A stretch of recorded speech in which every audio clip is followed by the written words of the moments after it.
We know that all students and scholars assembled here for giving me this opportunity to speak here. Can I ask you the backgrounds of the people who are here? How many any bio background people? No. All are physicists here, right? All physicists, scholars, all PG students and faculty are all basically physicists. Nobody from bio. Okay, good. So that's okay. So I should know what kind of audience I'm dealing with. And what is the time that I have? You would like to go around something 4:50 is okay? I'll try to make it interesting for you. Okay?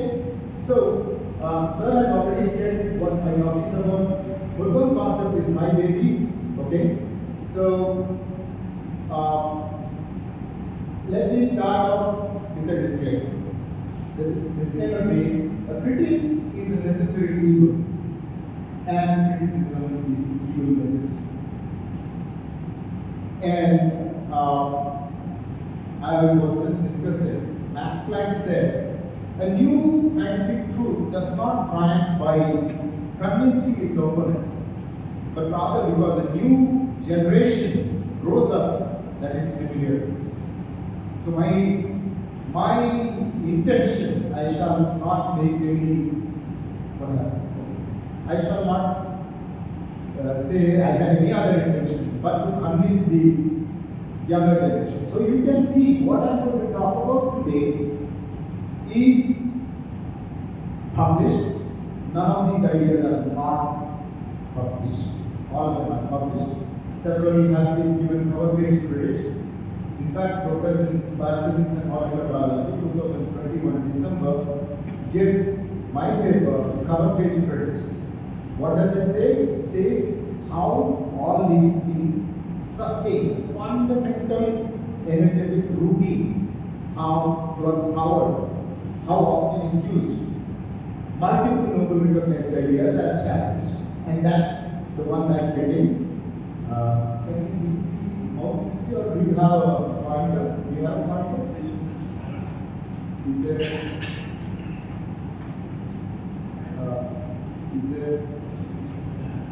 Oh, no, that's fine. I was wondering, in the slide, can I use? Where's the arrow? Let me see the arrow. Can you see the arrow? It's okay, no problem. I'll drop it down. No problem. So you can see two textbooks have already brought up Murburn concepts, the towards nature of life and principle of cell biology. And it has been also receiving some invitations. So this is not something that I am speaking out of my, fancies. They are hardcore, scientifically researched, published papers in very reputed journals. Okay, and I did not come to this juncture. It has been a 25-year journey. I lost a lot, and I want you to know that. And particularly in the bioenergetics field, you can see it started with this presentation in 2017 at IISc. And last year in March, I conducted this 2-day workshop at IIT Bombay. And this May at Amrita, this symposium, 3-day symposium. So I am facing the world with my ideas. I'm not running away from anything, anyone. Nobody has questioned what I have proposed. So that's the reality where we are. So at the outset, having shown you that my works are published and that I am facing the world, trying to advocate my ideas, I'm also showing the kind of ideas that have been recognized, which I am questioning. So you can see so many ideas. Those names underlined are the Nobel laureates. If you see the year and particular, those ideas are particularly what has been questioned. So multiple Nobels in chemistry, multiple Nobels in physiology, and some in some other areas also are not listed. They are all going to be coming under ambit here. They will be jettisoned in time. You will bear witness to it, and that one. So These are all ideas that advocate an unrealistic and vitally deterministic multi-molecular reversible process with topological recognition. You might not understand that. You are not from biology area, but then I will not get into the details of it, but I will just get into the basics. You are all living beings. You are all studying physics, the sophisticated ideas in physics. Particularly, this happens to be the International School of Photonics, and you are abstract thinkers, electrical, magnetic, fields, and all that, light, very quantized phenomena. I will talk to you about very simple things that you can see and experience from your day-to-day life with respect to mass, space, and time. Very simple ideas, not sophisticated ideas. Alright? So, even a first class level person can understand if they pay attention. So, I would request you to pay attention. That's all I need. Now, how does this affect you? It affects you because this is the idea that's fundamentally explaining the origin, evolution, sustenance, and termination of life.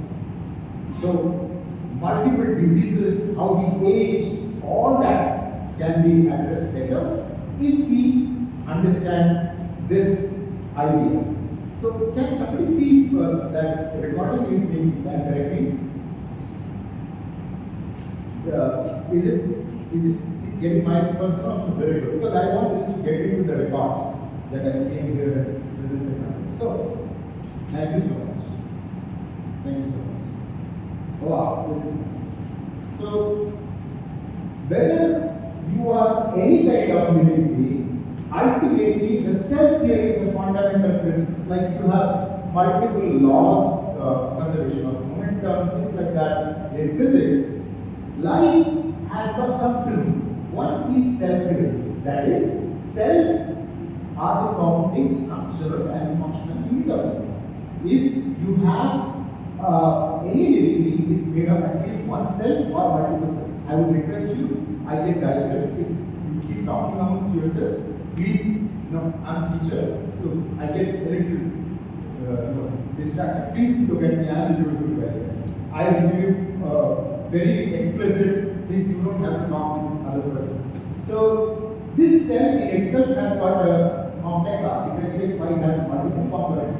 But the point that I want this slide to convey to you is that cells, bordered by membranes, are the structural and functional unit of life. And as per the classical theory that we study now, this cell membrane is a sentient sentinel. What does it mean? It means that the cell's membrane can have the ability to regulate what comes in and what goes out.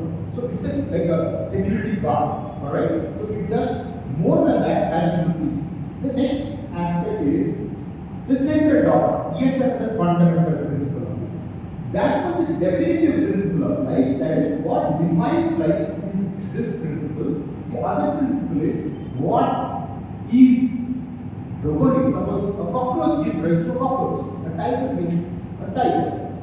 We human beings give rise to humans. Why?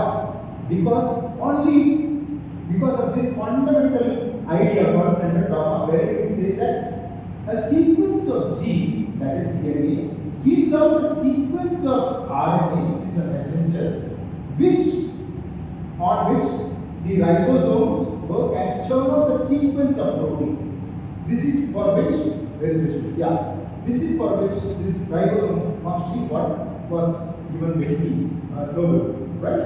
So this is the fundamental paradigm of all living beings.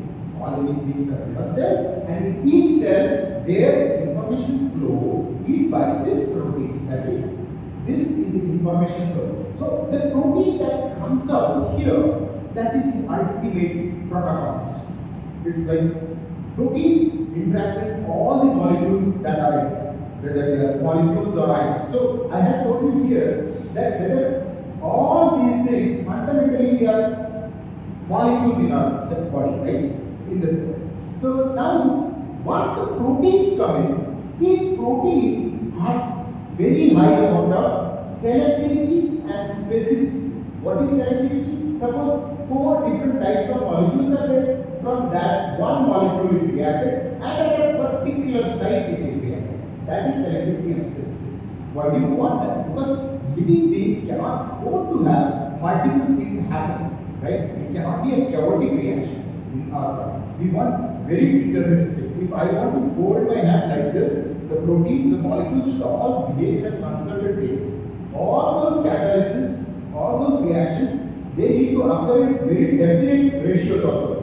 1s plus 1r gives 1sr, or 1s plus 2p gives 2p, some definite ratios. So now how is this selectivity and specificity ensure this? The protein, now how do I know that my student Anil is different from Namburi sir? Because Namburi sir has got a facial topography which is quite distinct from Anil. So my network can map the contours, the distances, all that, and get to know the differences between individuals. At a molecular level, all the processes that occur in your system are basically because of this feature, that is the lock and key theory of fission. That is, if there is a lock, it can be opened by one key. So there is a topological complementation. So that is what ensures stoichiometry and determinism. Determinism is you want particular event to happen in a particular way. Alright? That is determinism. So this is the standard feature of life process. So in doing so, how is your energetics, your powering? Now I am walking, I am talking, I am emoting, I am seeing, all that. These are all non-spontaneous activities. Now anything that has to do that, anything that has to do such works, it has to get power. How does a scooter get power? A vehicle. What happens is fuel is mixed with oxygen, the spark plug lights it up, and then you have the gases expanding, the pistons go up and down, and then the up and down motion is translated into rotary motion, right? So, and then the point A to B force into distance is the work done. Now, same way, in your body, whatever you do, you have a physical way of getting power. So that powering, how it is done, the classical multiple noble recognize idea is that protons, which is H atoms lacking the electron, they pump to another space, and then that space, what happens is that there is a electrical potential difference, right, like this, chemoelectrical potential difference, and when that comes back into the cell, it's a circular mechanism, a cyclic mechanism. So this is what happens in every cell. That is the idea that is prevailing now. That is what is taught to doctors, biology students, all that. So this is the circulating proton-based function. That is, you can see it in. I will show you a video now, and so you can see what is being taught. So also, the cell membrane can basically identify different kinds of molecules inside and outside, and then estimate what is there inside and outside, and then use ATP, which is the energy currency, to translocate and maintain this cellular composition. So this is the idea, that is, membranes can pump ions, and the membranes can maintain the concentration based on some sophisticated ideas. So that is the basic idea. Now I will show you what the classical idea is. Okay? Now I need to use this mouse. This mouse is not working. Okay, in that case, mouse using a button here. But yeah, I will skip this. Is a problem. If I can show you, this is what is a textbook idea. Can you click this?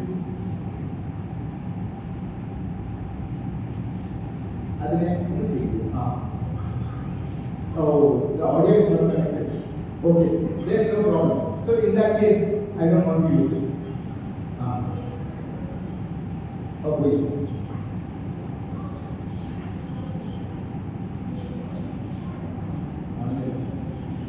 What? Can you get the video on, please?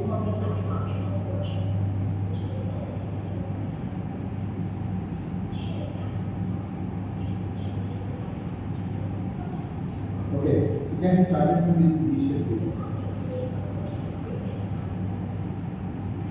Yeah, can we start? Then we will go back.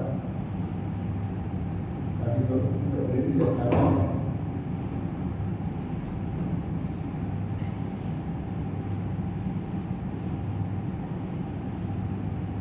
It's okay, I think I can skip this slide, I can tell you.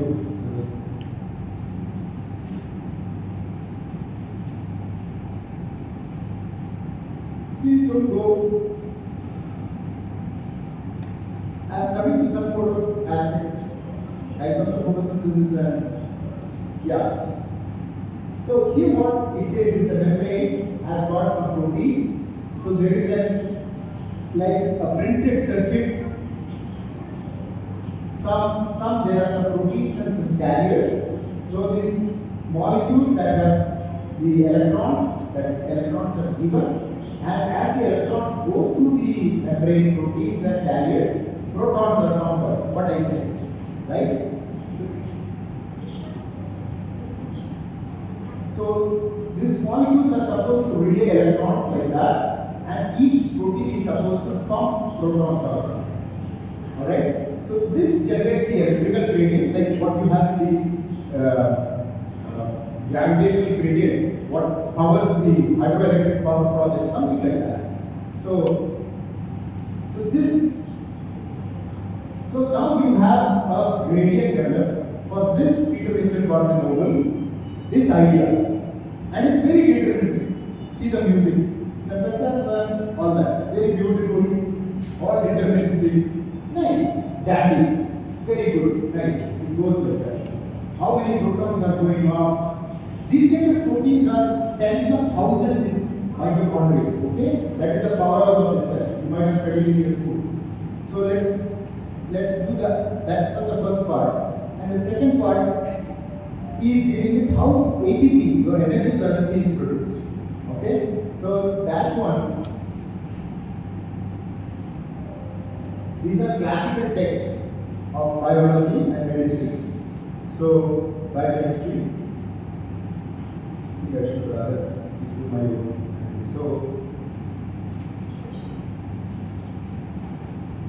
So this kind of concentration electrical chemical gradients are the ones that are supposed to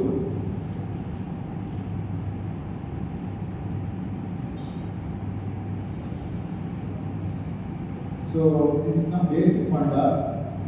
I'll go to the next slide again. So what it says is I'm not able to move my to the next level.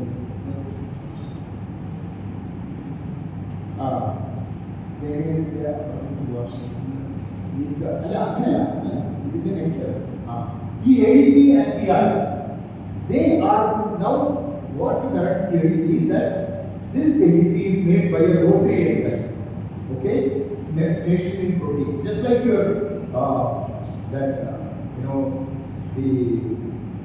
what do you call it, hydroelectric power plant. You have a generator, right, which is based on a rotary motion. So that is the structure of this organelle. That is the dimension that you are dealing. Those kind of, these are electron transfer proteins, which are called electron transport chain, and you have a protein like this that uses the protons that comes through, and it is supposed to set it rotary, and it is supposed to make ATP, energy currency like that. Now that is the current theory. Now that's all. So ATP is the energy currency, and it is made through a very complex, sophisticated process. Now I will, in the next 10 minutes, I will tell you why this is not possible, and even a 12th class, 10th class student would have challenged this. Now, the chloroplast is what conducts photosynthesis. Photosynthesis is the fundamental reason that we need light on planet Earth.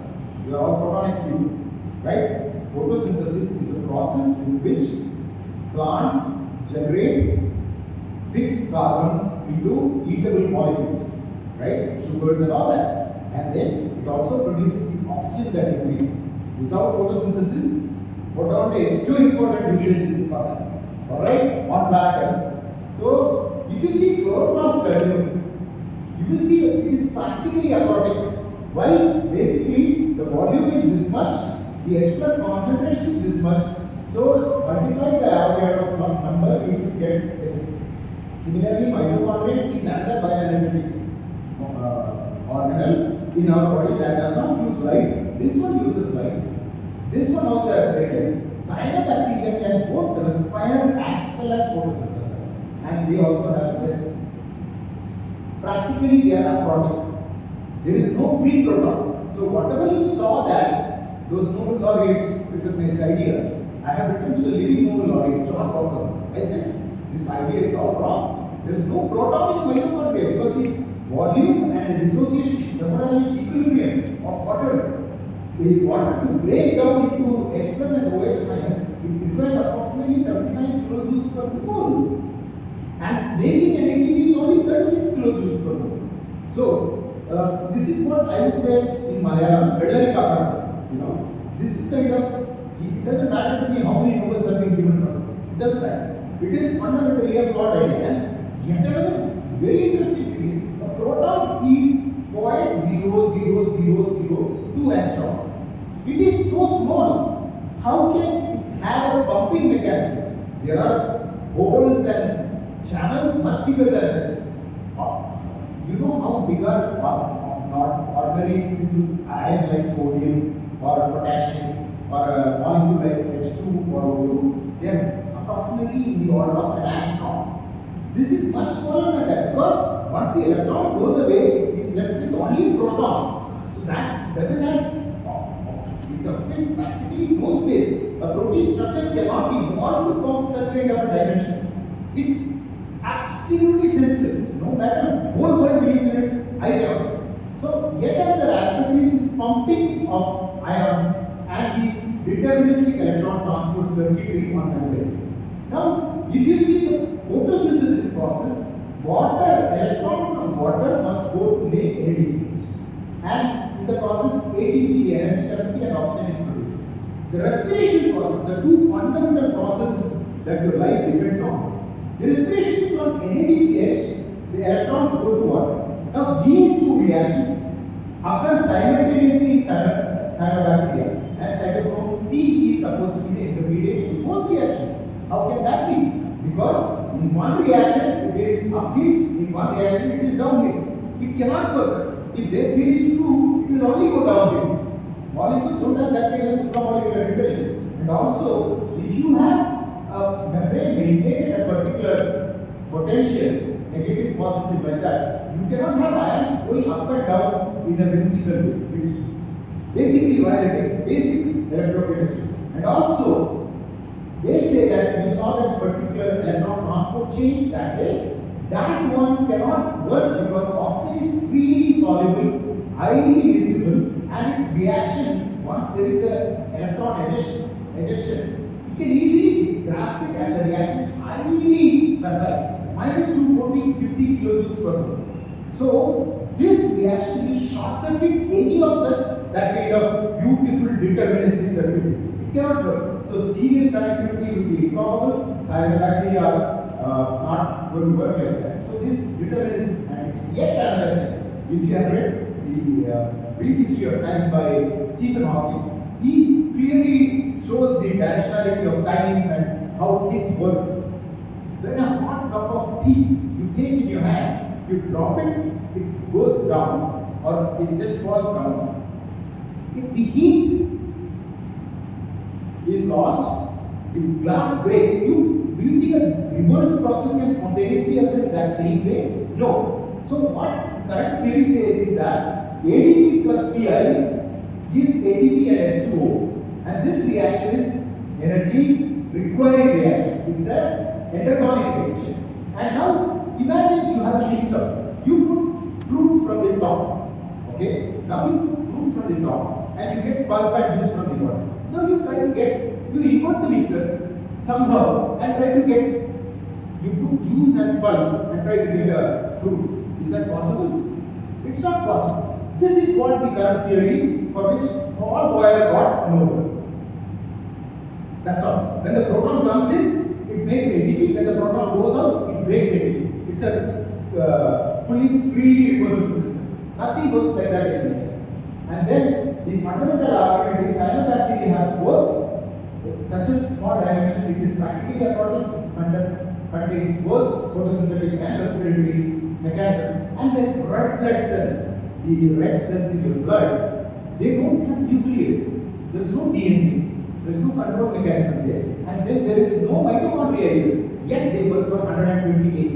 How do they? This is a clear violator. And then plants, they don't have the sodium potassium ATPase. It's supposed to be a protein that is supposed to pump ions. But yet they have higher amount of potassium inside. How is it possible? So now you come to Murburn view of life. Now what is this? I'm not saying everything that what people, biologists or medical professionals believe today is wrong. What I'm saying is, I have shown in multiple systems in a simple enzyme, liver microsomal cytochrome P50. See, they are the reddish brown pigments that are present in your liver. They metabolize all the drugs that go into your body. So, mitochondrial respiration, photosynthesis, photoreception, vision, diverse metabolism, electroneurophysiology, mechanophysiology, immunophysiology, evolutionary biology, and comprehensive cellular biology. I have shown the relevance of this new idea, which is very simple idea what Murburn concept. What it is, you will see the fundamental idea. Then I will come to the two examples of photosynthesis and photoreception, where your idea about physics will be directly applied. Now, see, all cells, all living beings are made of molecules and ions. Yes or no? Yes. So, moving the electrons and breaking and forming the bonds are the ways in which life processes can work. Out of the classical definition of forces, you know there are four forces, right? Nuclear, two fundamental, nuclear level, small, weak and strong. They cannot be working, they are working nuclear reactions, classical view. So the other one is gravitational force. The only force that you can access is electromagnetic force to do any useful work. So now how is that electromagnetic force used is by moving electrons or breaking or forming bonds. And your body is made of molecules and ions. Now once that happens, the classical enzyme theory is, I talked about selectivity and specificity is ensured by this. An enzyme having a very beautiful space called active site where a particular molecule only can react. Whether it is electron transfer or catalysis, it is supposed to bind only that group. I say there are a class of proteins and our body and our cells also incorporate processes where there is not such strong topological recognition. The molecules need not really go and bind. There is not necessarily a hardcore requirement for affinity-based reaction. A diffusible species, highly reactive diffusible species can come from a protein and interact with the molecule or ion in and around the protein. So this is a stochastic process. This is a deterministic process. This is a stochastic process. So catalysis and electron transfers can also occur like this. So these are enzymes. They are extension of classical enzymes. This theory does not negate the classical theory, but it says that there are also other kinds of proteins. So Murburn concept invokes diffusible reactive oxygen species or pure burning. Pure is closed burning. Burning is a process that is rather chaotic. You can take a piece of paper, A4 size paper, you try to burn it in exact same way, it won't, because it's a stochastic process. Fundamentally, it is one. When you see that flame, it has radicals in it. They are not molecules and ions, but they have unpaired electrons. That's one electron reaction. These are primarily two electron reactions. They are very well manageable. These are crazy chaotic reactions. So molecule, unbound ion, radical or radiation. These things can interact, and that's a constitutive property of all matter. You cannot stop it. You cannot stop it. You are made of molecules and ions, and when radiation falls, they will absorb, emit, and they will be set some interactive equilibriums. You cannot stop it. So the fundamental process that happens here is there is effective charge separation. In the erstwhile theory, bioenergetic principle was ion pumping. In this theory, it is effective charge separation. There is oxygen coming in and it takes an electron. So O2 plus E is superoxide. Now earlier the idea was a cation gets pumped from inside to outside. So inside becomes negative, outside becomes positive. My idea is oxygen comes in and it takes an electron and it becomes negative. That's the electrification. It is not ions getting pumped, oxygen is needed that is the reason. Now in 2024, you have in your institute, why it is being taught all around. For the first time, a person comes and says, why oxygen is leaking? Don't ever forget that. This is the reason we need oxygen. Because that is highly thermodynamic. Facile, the equilibrium constant is highly towards the right. That is what electrifies you as a living being. That is what gives you the ability to work. Now, that once this ROS can come, this ROS can attack ADP and ATP and it can make ATP. So here, classical enzymes will have high selectivity because they have topographical identification, they have very good stoichiometry. What happens in mosaics?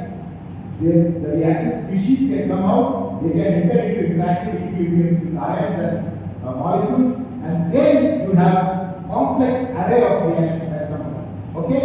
So now directly what can be explained in this new theory? Now one enzyme, how can it react with diverse topographic molecules? One enzyme can react with diverse kinds of molecules, giving diverse type of reactions. It can give non-classical kinetics. People were getting crazy kind of kinetics. They were always plotting it like simple microwave kinetics. Then it can give a new explanation for transmembrane potential. The lab-to-lab variations, uncoupling, non-integral ratios, and very importantly, till now, there were some explanations where if you give 10 milligram of a drug, no effect was seen. But 1 milligram, you would get an effect. Here, this new theory can explain that. Why? Because at 10 milligram, if that molecule produces a diffusible species, if it finds more radical based diffusible species, it can coalesce together. So you will not get any effect. Only when it is very small amount, the radical can be active and it can get stabilized and it can give a second reaction. So this new theory can explain such beautiful things, and fundamentally it can explain how a cell works as a simple chemical engine by understanding the chemical powering. Coherence. Coherence is, suppose something happens, if this is one cell, if something happens here, how can that part move? Because this unbound ions and radicals, electrons can get easily related. This kind of an idea is not present in modern biology. So this one electron process can connect different parts of the cell. That is coherence, networking and homeostasis. Now you have next slide as well, and thermogenesis. When they react to oxygen species, they react among themselves. They are highly exergotic.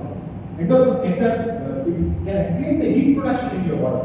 So things like that. And then mechanics, mobility and all that. So basically cell theory and central dogma are fundamentally founded in Murburn concept. Because to preserve the information that is central dogma, to get the cell theory, to get a functional cell, you need Murburn, powering. The fundamental powering is catalysis. Get another important idea is coservation. Coservation is cell fluid has been treated fundamentally as a solution. It is not a solution, it is a colloid. Anybody, blind person can also break open an egg and feel that egg is not a solution. It is a colloid. But then biologists have continued to treat it as a solution. So when you violate basic ideas of reality, you will get only corrupted ideas.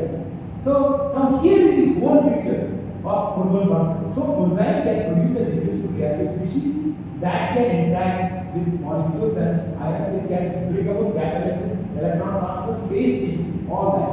Now you see a simple reaction like methane goes in. Now what happens is oxygen gets superoxide, hydroxide ion, all this. Now this is effective charge separation. It gives an electrical activity.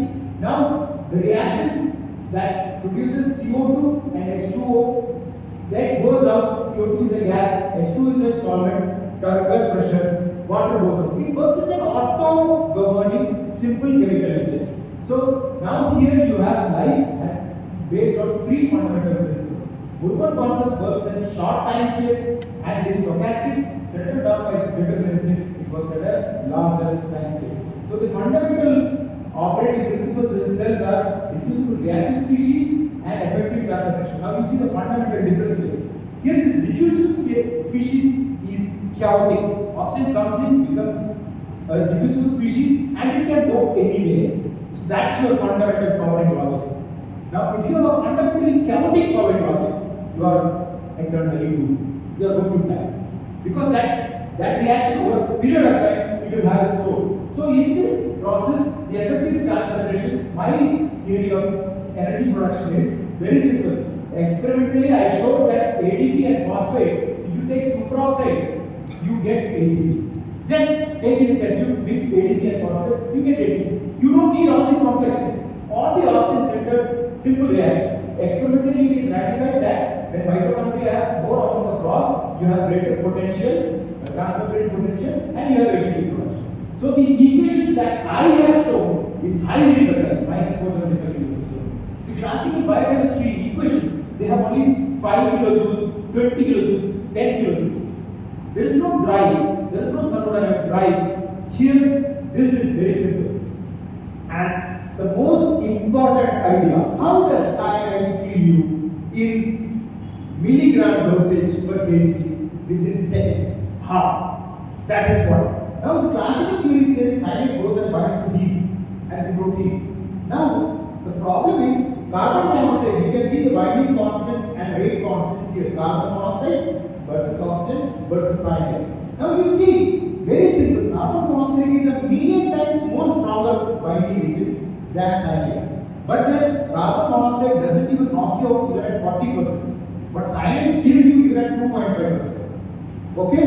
And then how is it that when you have thousands of heat molecules, you take even one molecule of cyanide, you are dead. So as per the theory, these are 1-to-1 binding. So 999 is still left. You should get practically the same working efficiency. The dosage is so low. But in my theory, cyanide converts the diffusible reactive species to water. So this diffusible reactive species is not available to power or electrical activity. So your nerves, your energy systems will all go down. So oxygen to oxygen superoxide equilibrium is minus 250 kilojoules per mole, whereas the cyanide-induced reaction is minus 275 kilojoules per mole. So this will be more facile and this will be less facile. So whatever loss you make, it will go into water quickly. So that is what explains cyanide toxicity. So now fundamentally I have explained that. So now what is the whole picture? The picture changes. Now you have oxygen producing superoxide and all this ion electrical activity. They attack ADP and phosphate, and then protons come from outside. There is no pumping, there is nothing cycling. And here the cellular milieu is proteins, they are colloids, and then there are high amount of carboxylates, phosphates and all that. They better solubilize potassium and not the other way around. We don't need pumping and all that. So this is a new perspective. This can explain how you have whether the rod cells vision, they are all fat, whether it is photosynthesis or whether it is vision or mitochondria or cyanobacteria, all they have is fat laden vesicles. All those fat laden vesicles, what are their roles? To minimize the amount of water. Why minimize the amount of water? To minimize the amount of proton. Why minimize the amount of proton? So that oxygen centered radicals are stable. That is the reason. Now, I have shown that it is relevant in all forms of space. So now what does Murburn concept explain? It explains cellular respiration by which all living beings can do useful work. It explains photosynthesis. That is the process by which life is sustained on planet Earth, body producing heat, then vision, then how electrophysiology, how nerves conduct those responses, pharmacokinetics, pharmacodynamics, how we move, bacterial motility, lactate, all that. So, global toxicity of cyanide, origin, evolution of termination of life. So, this is important. So, fundamentally, the most important message, and I'm only coming to 1/3 of my talk, the other 2/3 I will get it over in 5 minutes each. So, here is something I want you to make an analogy, very clear. Understand this. This part is very easy for anybody to understand. A knife, if you go to a kitchen, you will see a knife. The knife, there will also be knife racks, there will be gloves, there will be cutting boards. Now, a person who does not know what a kitchen is, what is the utility of a knife, they would go and see and say that, okay, knife is not supposed to be used because there are gloves, there are cutting boards, and there is knife racks, their life has to be kept. But if a person knows that a knife is absolutely essential, a kitchen cannot work without a knife, right? So that's the purpose. So we don't have, what biologists saw is that there were enzymes and mechanisms to do away with reactive oxygen species, like catalase, superoxide dismutase enzymes. So they said that oxygen-centered radicals are not important. So now you see this knife, this analogy works like that. That is, the knife is very essential. The cutting boards and gloves and racks are to safely use the rocks. It's not to not use. And then the most important thing is, when your life is like a cloth that is between oil. The food that you take is getting burnt in you. When it gets burnt, slowly you will also get burnt. Anything that is burnt, anything that will have life will die, because oxygen works like that. Did you understand what I just said now? It is not a very deterministic process that powers you. It's a stochastic, chaotic process that powers you. So you came from chaos, you will go back to chaos. That is determined. But once you know this information, you can definitely slow down the process. Your progeny will live to 90 and 100s. I can guarantee you that. By the time this theory gets accepted. So it's very interesting to know that our forefathers and our ancestors called our digestion process dahana. Dahana means burning. And the names are also Jadati, Kayaki, Deyaki. Why all this argument? I was surprised. I came to know about this only after I called it Murburn, the burning process. So I found that it is quite interesting that. So here, unlike the classical school education where they teach you to differentiate respiration from combustion, what I am saying is respiration is actually combustion. It is not any different. So we are like simple chemical energies. That's what it is. So the effective charge separation and diffusible reactive species and the simple chemical energies are the new ways of seeing it. So basically, the oxygen has got two phases. One of Dr. Jekyll and Mr. Hyde are the Batman comics. Okay, so order from chaos, chaos order. Life giver and life taker. It's both. It's both. You cannot do away. This is fundamental information. So I would like to acknowledge my colleagues here. Nikolai Roshan from Michigan Academy of Sciences, University of Tamil from Ifu University, Laurent Taken from Belgium, and Yalu from Chinese Academy of Sciences. Daniel, Abhinav, Vivian, Afsal, and Suji. This is the most important person in my life, without whom I would have done anything lower here. I was a postdoc in Islam in Armand Champagne. I will need 10 more minutes to finish this talk. I will take the two fields that you are interested in 5 minutes each. So I worked in his lab. I opposed his lifetime's work, and he was cool about it. And because of his magnanimity, 20 years down the lane, 24 years down the lane, I'm standing and speaking and giving the most fundamental information for mankind because of this great forefather, ancestor, this great man. So I remember all on this day. Thank you. So now I come to photosynthesis. 5 minutes each quickly I go. So I thought I had prepared for 1.5 hours actually, but then people want to go quickly. But then here is light reaction. So photosynthesis is what gives you food and oxygen. So the current mechanism is finally deterministic. Now this is the structure of chloroplast. Basically, it's micron dimension filled with lipid vesicles, flattened lipid vesicles. Now it has very similarities with respiration and drug metabolism process. I'm not going into the details. I'll get you basic things that you can easily understand as physicists with no biology background. This is the fundamental reaction that I want you to see. Now, we know that chloroplasts have two photosystems. Photosystems are those proteins that get impinged by light and eject electrons, right? Basically.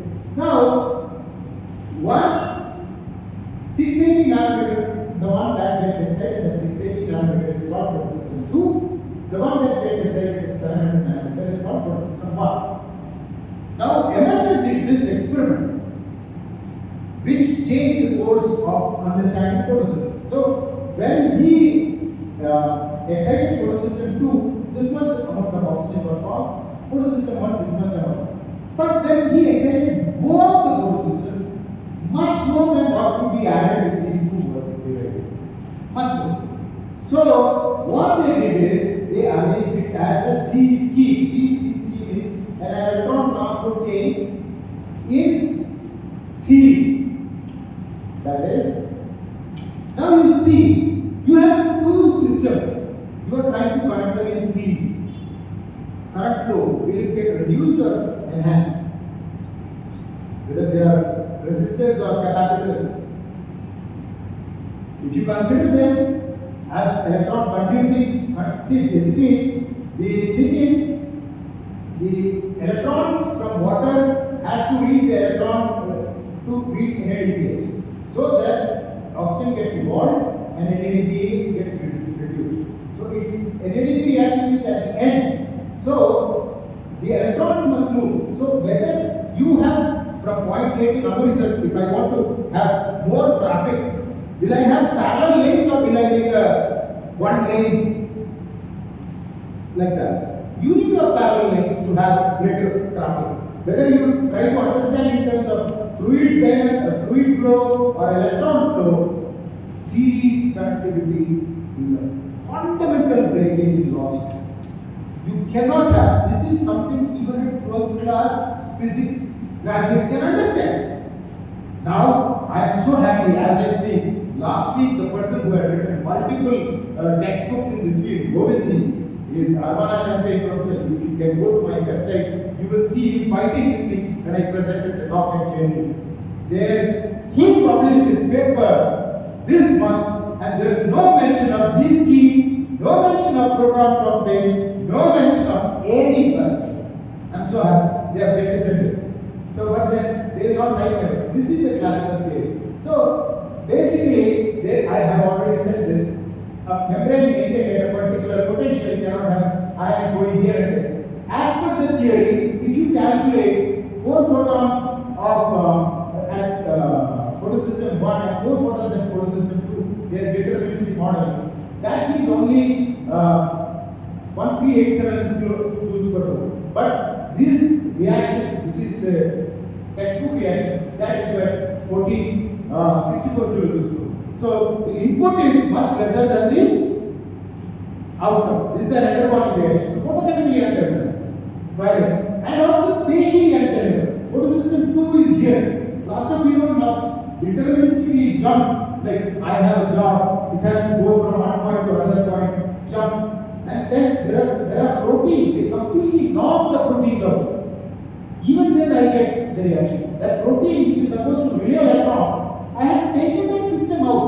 Completely that protein, I have made plans, not I, in 1990, some person made that. And also the topography are not made, so this electron transfer, I have made multiple calculations to show Marcus theory is the founding principle of electron transfer. Physics, he got a Nobel for that. So, it is not applicable here. So, multiple ideas. So, I have made simple probability calculations, shown structural aspects and all that, oxygen evolution. I am not going to go into this. So, here is the most interesting that physicists might understand easily. Photon theory. So, these molecules, chlorophylls, carotenoids, all those colored pigments, they are scattered in the amorphic, non-crystalline environments all over like this. There are light harvesting complexes. Currently, it is supposed to be coherence, exciton hopping. From here, these light harvesting complexes are supposed to relay excitons all the way to here. It's all nonsense. It cannot happen like that. All these amorphous structures cannot do that. Now, if we understand that the Murburn model is, once again, it basically it's a chaotic process where electrons get ejected and one stage synthesis is on NADPH and the reactions are, I have shown multiple views of seeing it. I don't want you to see all that. See these equations. One, it's bimolecular. Everything is bimolecular in the Murburn. It is not sequential, it is not deterministic. Very simple bimolecular reactions for oxygen evolution, for NADPH synthesis, for ATP synthesis. So simplest is that reactions are beautifully, justified. So it's all justified by theory, experimental observation, all that. This in chloroplast, when they, xanthine oxidase you take, they are supposed to give superoxide. So in chloroplast, you put that, you get more ATP. So clearly, oxygen is what drives the structures of these proteins. You see, multiple pores. They cannot be protein pumping. Their chlorophylls and carotenoids are all randomly distributed. If it is so randomly, chaotically distributed, they are not even tethered. They just absorb. How can there be a logic of very deterministic exciton relay and all that? It cannot. It's a stochastic process. So that's what I have shown here. So diverse molecules can give and take electrons to the two photosystems.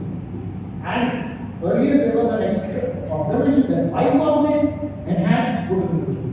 My analysis shows that bicarbonate falls within the potential ranges of water or hydroxide ion circuit. So everything supports the Murburn model here.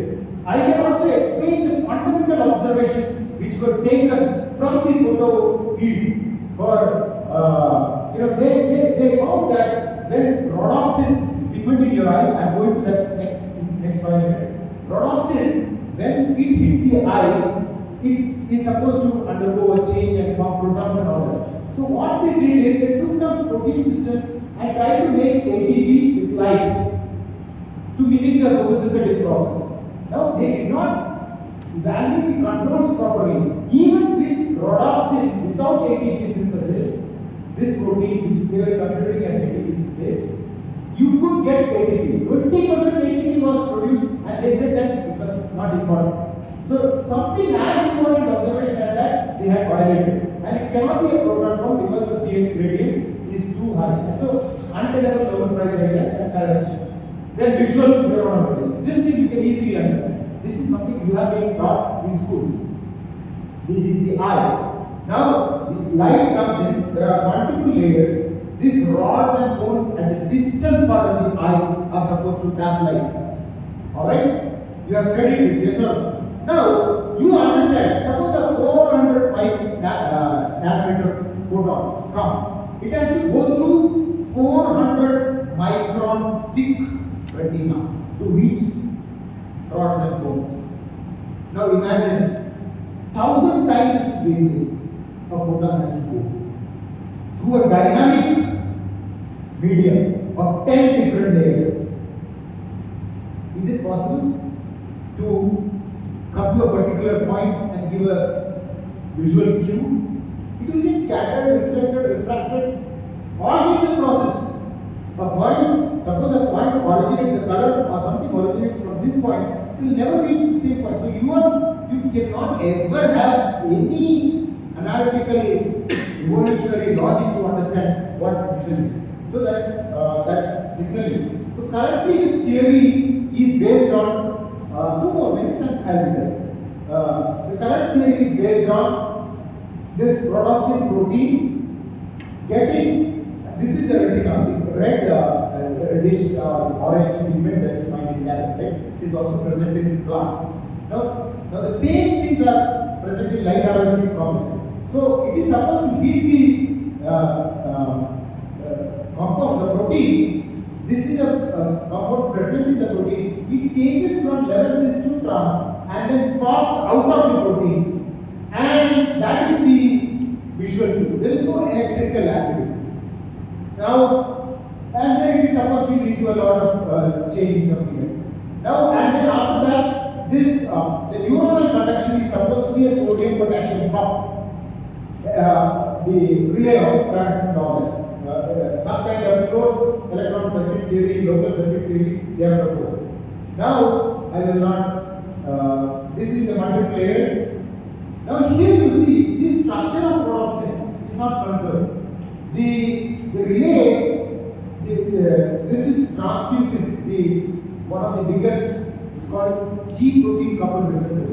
Very important pharmacologically. So many things, when your oxygen pressure is low, you black out, you cannot explain. Multiple things, I am not going to all that. Let us come to the Murburn model. Murburn model says the retina, carotenoid pigments they activate oxygen to give superoxide. And that is the reason that you get an electrical activity. That superoxide can attack GDP, bound to GDP, and then I have shown a different cascade, and that cascade is very beautifully evidenced by thermodynamic analysis and structural aspects also. The rhodopsin is not conserved. This is a highly wasteful process.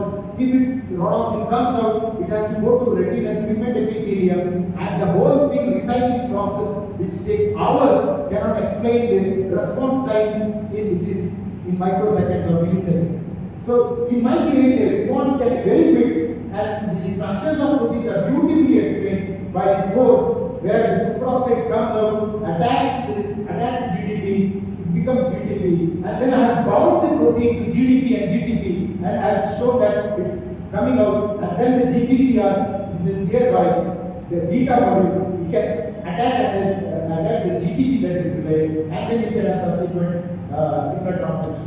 And this I have shown that oxygen, now simple system I generate a superoxide or producing system, I can get potential variation. Because that is what I showed, this is my Japanese collaboration. So that is what, not sodium potassium pumping an ionic ripple, it's an electron relay that does the neuronal signal. So when you get a signal, how that visual photon, how it gets converted, requires oxygen. That's why your retina on both sides is supplied with oxygen, blood vessels.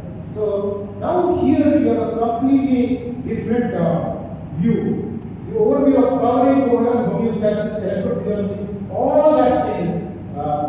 The parameters, I am not going to detail. The Murburn, but the classical perfume is either complemented or negated or overridden by the Murburn perfume. So classical ideas are extended, and I would once again like to thank my mentor, lower layer, and I would like to thank Stanislav Janek, who passed away in May.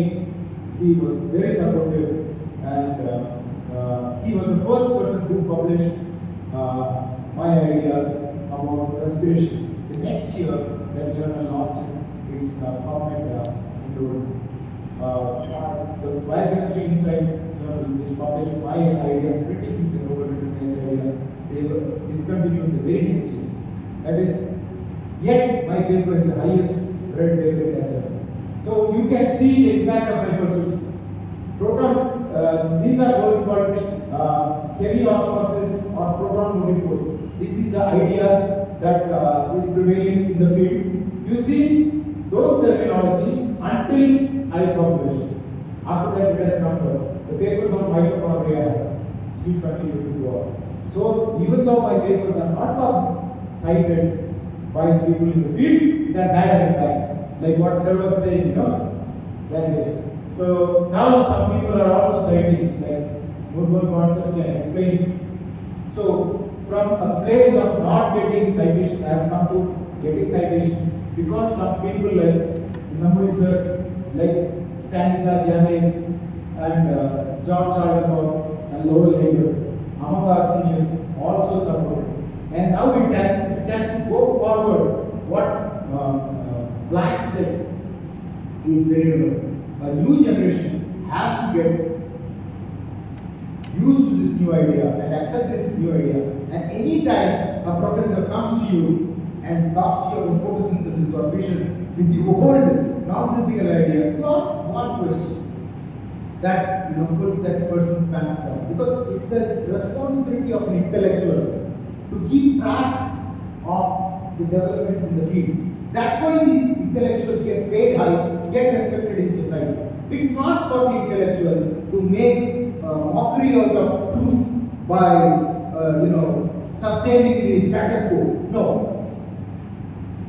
No, status quo should not be sustained. And people like me who bring new information should be encouraged. There should be more discussion about such kind of things. So two important aspects, photosynthesis and vision, which are very important to you, are not being taught. Also, photodynamic trapping is yet another area. That also, when those infrared lasers and some when they are applied, your ATP goes up and the heat production goes up. Why? Because of reactive oxygen species that is produced. Our all pigments also do that. So it's something that clearly explains. It's just because of an Indian saying that they are not accepting. That's it. Alright? So thank you so much, sir. Thank you so much for being around. I know that your backgrounds were not that suited, but I hope I took that time to make you understand the concept of how a diffusive reactive species produced from oxygen can be involved in connecting, in powering, in the maintenance. For example, potassium is more in our body, 20 times more than sodium.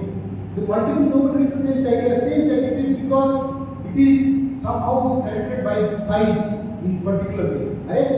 Potassium is bigger. If sodium is more inside, you can have it selected by size. It is because of the oxygen-based equilibrium, phosphate, carboxylates, superoxide, hydroxide, all those, they are better able to co-solvate with potassium compared to sodium.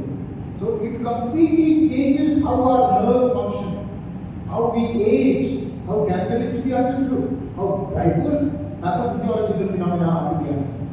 It's the biggest paradigm shift in the history of science. Biggest ever. It's not like heliocentric to geocentric. It's not like evolution to creationism to evolution. No, it's happening in 2024. As I speak.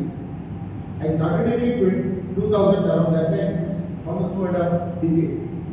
In US, I was fired from multiple labs for sticking to this, for saying that no, if you take reactive oxygen species away, the enzymes won't function, the drug metabolizing enzyme. You go to my LinkedIn page, I said, what are you people doing, drug metabolism people?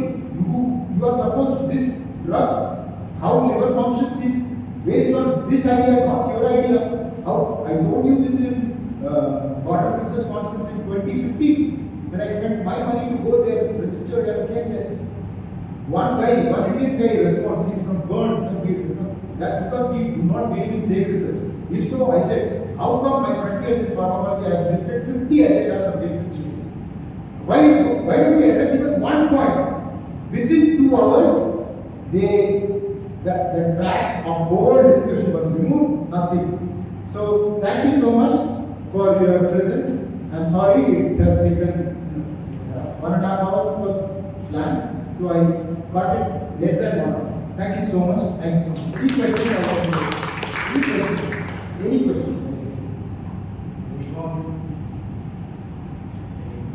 Comments? Any comments? Any questions? Any comments?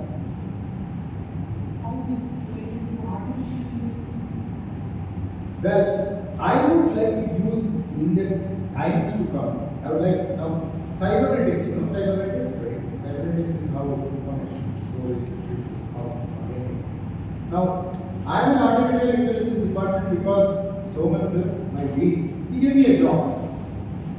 I was last 10 years I was jobless. I was sitting in my house, working through my trust, publishing all these article books. I lost my family, everything gone down like that. Alright? So I got a job in School of Artificial Intelligence, Ahmedabad, thanks to Professor somebody like what he's giving me an opportunity now. That's why I am there. How is it related? Now I am going to Vishnu, are you with me? I am going to use in the future, I am going to use artificial intelligence methods to because this is too chaotic. Only things that can tap this is something based on that. Slowly we will nail the math and try to understand cybernetics and overall metabolic pathways and all that through this kind of approaches. That's one way of seeing it. But to be honest with you, I'm in artificial intelligence because he gave me a job. I always say the truth first, my trust, email, everything is something genuine. So truth always before anything else. Thank you for the question. One of the basic problem which he discussed was about how the neuronal signals are being selective. It is usually thought that selective diffusion of sodium and phosphate. So So that this selective diffusion make a imbalance, generating a potential, and that propagates. But is according to his vision, it's not like that. It's because of the oxygen permeated problem, which makes this generation of electrical that itself of a Yes, So, Hodgkin actually got a Nobel for that Yeah. in 1960s. See, after the Second World War, what happened is the Anglo-American Nexus, they had the power, whatever they said, the world had to buy. So, imagine from point A to point B, they put an electrode inside versus out. This is a basic concept. I am not a physicist, I am a biologist for crying out loud. When you measure potential difference, you get something like this. You mathematically model and you say it is because of sodium and potential flux. How is it connecting from point A to point B? What you are seeing is a potential variation. Why? How do you measure? They use a voltage clamp. If you measure with voltage clamp, how? I mean, I don't understand why. Just because one mathematical model justifies something, one profile you get, you need to justify how it goes from point A to point B, not the voltage flux in time. That is nothing to do with this. And it was justified with closed circuit theory. That has been challenged so many times and multiple sophisticated. There was solid theory to explain that because lossless energy transfer. It's highly because all these are very complicated systems. Whenever you see, now you people are graduating in physics and all that. Biology is a system that you should take because all the classical fields they're getting saturated. Biology is an unexplored potential field subject. I urge you take it, and you people with physics background will great wonders in biology. Yeah. Later on, after the second half of the 20th century, the physicists who entered into biological system and generated paradigm shifts, evolutions, and so on. And they never afraid of questioning existing concepts driven by so-called masters. Even in our own state, Professor Yes, it challenged instinct. C.S. who was the first rank holder in the SLC, was a student UC College, Iowa, and he went to AFR and PhD there, the America, and there he established his own laboratory and he questioned theory of relativity. Theory of relativity is wrong. And he used conventional Mendelian transform, usual Mendelian transform which we take in classical physics. Using that, he proved everything which is proved by Einstein. Moreover, that Einstein theory was taken as an approximate of universal theory. And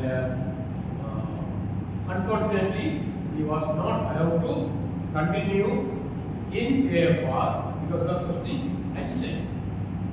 Then he was not allowed to continue after his career. But luckily, the defense department gave him a position and established a session of his own quantum technology, and he is getting that and working on this aspect, and this is how, and he was one of the leading Indian counterpart of the gravitational waves, and but nothing gave concession for the particular AFR. There are no other. Yeah, thank you. No. The problem with modern research is that funding determines the flow. If you are questioning the seniors in the field, you don't get funded. There's no way you can proceed. So that's the